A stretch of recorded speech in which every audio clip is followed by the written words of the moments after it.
Good morning, how are we all doing? Today we're going to discuss compound training, multi-joint training versus isolation training. When I was studying at varsity and that kind of stuff, something really interesting came up when we were reading about strength and conditioning and stuff, and the grouping of exercises. Exercises are either grouped as core exercises or resistance exercises. Today, what we know core is, is midline stabilization and the midsection here, the abs, and also around into the back and the spinal erectors. That's core. But what they were talking about in the Essentials of Strength and Conditioning textbook is that the core exercises are multi-joint. Your squat, your overhead press, your bench press, your deadlift, pretty much your powerlifting movements. And those are your sort of foundational movements, and you can get into it even more by adding the Olympic lifting movements, the snatch and the clean and jerk, and also their ancillary exercises to help you improve those movements. Also, kettlebell training is now very much multi-joint. The beauty about multi-joint training is that because you are using multiple joints in a movement, those muscles are crossing those joints. Therefore, if the muscles are crossing the joints, those muscles are working in that exercise. The more joints being used equals the more muscles. The more muscles, the more energy you're expending in a workout. Therefore, the more intense it is, and the more bang for your buck you will get. So it will really help to minimize your time. In today's hectic climate with life, work, families, our schedules do not allow time for long duration training sessions. We want to try and get as much done in a short space of time. And by adding multi-joint training to your repertoire, it can really take you to that next level. The big problem is if we're following a traditional training program where we're breaking up the body parts into different segments, we're doing chest, we're doing back, we're doing arms, then legs. The big problem there is it's a little bit time consuming. What I'm not saying is don't do it. The world abounds with different fitness ideas and paradigms, and that's really beneficial to all of us. But we've got to look at what works for us. Also termed in the textbook was, from the core exercises, there were assistance exercises, and there became your unilateral and single joint exercises. For example, your bicep curls and your tricep exercises, like your push downs and that kind of stuff. They're assistant to the core movements, because if you're looking at an overhead press, you've got to get that lockout of the elbow, just as you would do in a tricep pushdown. So if you're going to be doing training that requires vicious elbow extension, like the Olympic lifting movements or CrossFit, you may have a weakness around your tricep muscle group. Remember, you've got a lot there. Yes, you have the three heads of the triceps, but you have a lot more attaching around this elbow to provide that extension. So you need to then isolate onto that so that you can do that. Also, with a pull-up, yes, we're causing elbow flexion when we do a curl, just like we would do elbow flexion at the top of the pull-up. We're fully flexed at the elbow as we're fully flexed here. But in order to get that chest to bar touch, so that you can get that really good tight body position, you may need to work on the bicep itself. It's always good to start with multi-joint, and then as you go down, start looking at isolation exercises. The big thing is, the media today wants us to look a certain way. And you can either have a body, as we've been discussing, that looks aesthetically pleasing, or a body that is athletically efficient. But for my money, a lot of the athletes of this year and last year's current Olympic Games, the high jumpers, the long jumpers, the sprinters, a lot of the actual Olympic weightlifters, not the heavyweight guys, but a lot of them had really good, solid athletic physiques. Now, a lot of their training will encompass multi-joint exercise because they're training for performance, they're training for maximum force production. So today, we're going to go over 3 multi-joint exercises. The deadlift, the squat. Today I'm going to use a front squat because it's going to be easier to demonstrate, and we're going to do an overhead press. We're just going to discuss some little training tips for you. So in reference, if I'm side onto the camera, we're going to be using the CrossFit Bryanson logo. If I'm saying push logo, push chest in the movement, You want to be pushing that chest up. You want to get that nice erect chest, that high body position, so that you are in a good posture to start with. So we'll start from the ground now. We're going to start with the deadlift. So we've got our barbell here. Turn it around. We're going to go in there. When we set up, we want it in close to the shins. Yes? And you're going to take a good grip, roughly a little bit wider than shoulder width. Here with grip, you can go mixed grip or over grip. Mixed grip is going to allow you to hold a lot more weight. So if you are going to use the mixed grip, perhaps start with it straight from the beginning. Start as you want to continue lifting. Sometimes it is good just to do some over grip stuff to really work that grip and get that forearm fired up and get it working for you. But today, I'm just going to be using normal grip. So we're going to get just wider than our knees, and we're going to get a good gripping there. We don't want to ever pull bum first and then take it off the ground. It's kind of called a stripper deadlifting. It's kind of lascivious in nature. So we don't want to go bum lift.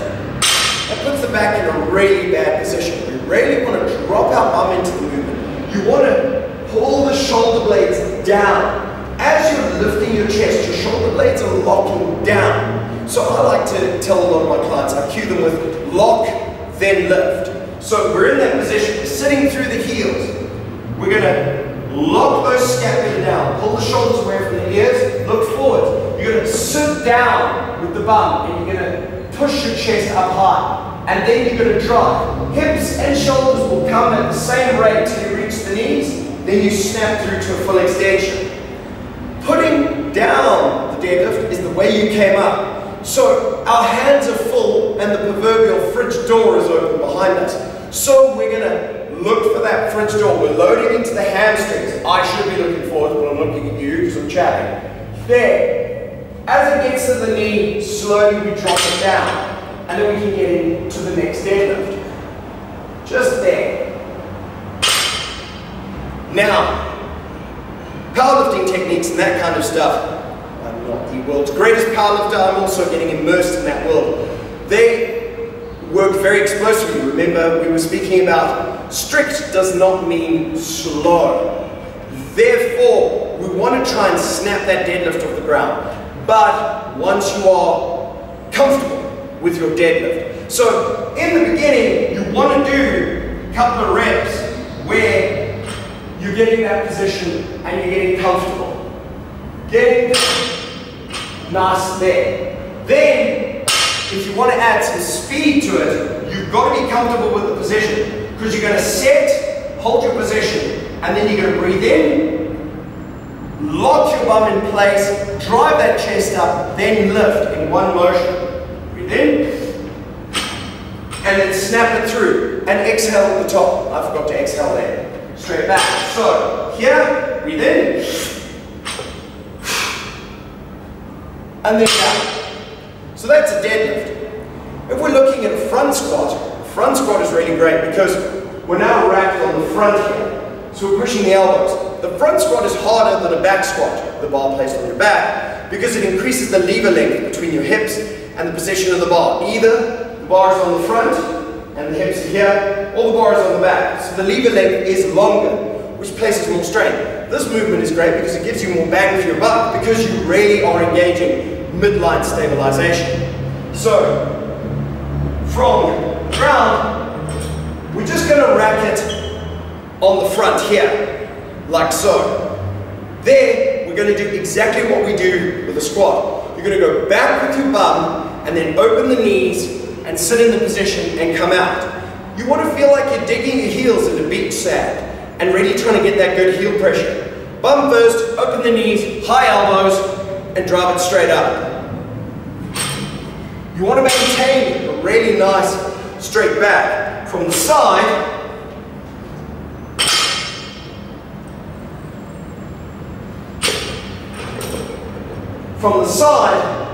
you want to keep pushing the elbows as high as possible and get that back nice and straight. And finally, we're going to talk about the overhead press. The overhead press, there, you want to drive it, head goes out the way, head goes up, and straight up. If we take a lighter bar, we've got our barbell here. The bar is in the front rack. Your head is in the way. Your elbow is going that way. Elbows forward, your forearm, my apologies, is that way, going straight above the head. You want it above the head, that's where you want it to end. If your forearm is pointed forward, the barbell is going to go there. So if you're there, you've got to get your head out the way, press the barbell up, and then put your head back and complete the press. And then come back to your front rack position. Straight up, and press, and down. One thing that really is a concern is that when you've got the bar overhead, that the rib cage sticks out. That is then allowing the bar to come straight down through the back. You're not then stable with the bar aloft. So you want to really make sure that when you finish that position, your rib cage is down and you're through. My head's a little bit turtly there, it's a bit protruded. Just bring it back there. Straight through. Like that. That's going to work maximal effort for you. It's really going to allow you to get as much as you can out of your training with the deadlift, the squat, and the overhead press. The big problem is those that are looking for aesthetics are going to be concerned that this isn't giving them the right tone and definition. There are many different routines. This is just one school of thought I'm giving you in our bid to get away from aesthetic training towards athletic training. Two great isolation exercises though that you can do, and these aren't even really that isolated. The tricep skull crusher, the supine tricep extension, is one, and the barbell curl is another. You're just going to sit there, be upright, rib cage down, and you're just going to curl it straight up and down, like that. One thing to try and make your barbell curl more effective is to actually be really active with it and really try and crush the barbell while you're executing the movement. Remember, the bicep is fully engaged at 90 degrees of elbow flexion.